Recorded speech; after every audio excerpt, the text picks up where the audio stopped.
Dionysus went around growing refreshment stands out of the ground, and a beautiful woman walked with him arm in arm, his wife, Ariadne. Dionysus looked happy for the first time. Nectar and ambrosia overflowed from the golden fountains, and platters of mortal snack food crowded the banquet tables. Golden goblets filled with whatever drink you wanted. Grover trotted around with a full plate of tin cans and enchiladas, and his goblet was full of double espresso latte, which he kept muttering over like an incantation. Pan, pan. Gods kept coming over to congratulate me. Thankfully, they had all reduced some size to human size, so that they didn't accidentally trample partygoers under their feet. Hermes started chatting with me. He was so cheerful I hated to tell him what happened to his least favorite son, Luke. But before I could even get up the courage, Hermes got a call on his Cudicus and walked away. Apollo told me I could drive his sun chariot any time, and if I ever wanted archery lessons... Thanks, I told him, but seriously, I'm no good at archery. Ah, nonsense, he said. Target practice from the chariots we fly over? Best fun there is. I made some excuse and wove through the crowds that were dancing in the palace courtyards. I was looking for Annabeth. Last I saw her, she'd been dancing with some minor godling. Then, a man's voice said behind me, "You won't let me down, I hope." I turned and found Poseidon smiling at me. "Dad! Hi!" "Hello, Percy. You've done well." His praise made me uneasy. I mean, it felt good, but I knew just how much he'd put himself on the line vouching for me. It would have been a lot easier to let the others disintegrate me. "I won't let you down," I promised. He nodded, and I had trouble reading the god's emotions, but I wondered if he had some doubts. "Your friend Luke." "He's not my friend," I blurted out. Then I realized it was probably rude for me to interrupt. "Sorry." "Your former friend, Luke," Poseidon corrected.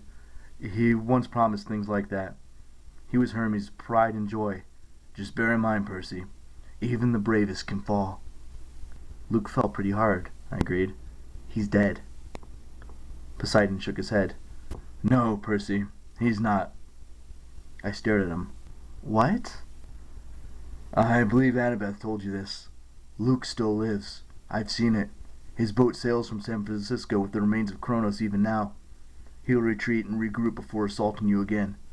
I will do my best to destroy his boat with the storms, but he's making alliances with my enemies, the older spirits of the ocean. They will fight to protect him." "How can he still be alive?" I said. "That fall should have killed him." Poseidon looked troubled. "I know, Percy, but beware of him. He is more dangerous than ever, and the golden coffin is still with him, still growing in strength." "What about Atlas?" I said. "What's to prevent him from escaping again? Couldn't he just force some giant or something to take the sky from him?" My father snorted in derision. "If it were so easy, he would have escaped a long time ago. No, my son, the curse of the sky can only be enforced upon a Titan, or one of the children of Gaia and Uranus. Anyone else must choose to take the burden for their own free will. Only a hero, someone with strength, a true heart, and great courage would do such a thing. No one in Kronos' army would dare try to bear that weight, even upon pain of death." "Luke did it," I said. "He let Atlas go. Then he tricked Annabeth into saving him, and used her to convince Artemis to take up the sky." "Yes," Poseidon said.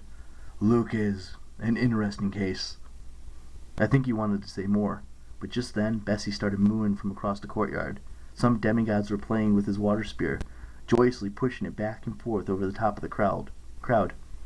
"I'd better go take care of that," Poseidon grumbled. "We can't have the Orphantars tossed around like a beach ball. Be good, my son. We may not speak again for some time." And just like that, he was gone. I was about to keep searching the crowd when another voice spoke up. "Your father takes a great risk, you know." I found myself face to face with the gray-eyed woman who looked so much like Annabeth, I almost wanted to call her that. "Athena." I tried not to sound too resentful after the way she'd written me off in the council, but I guess I didn't hide it very well. She smiled dryly. "Do not judge me too harshly, half-blood.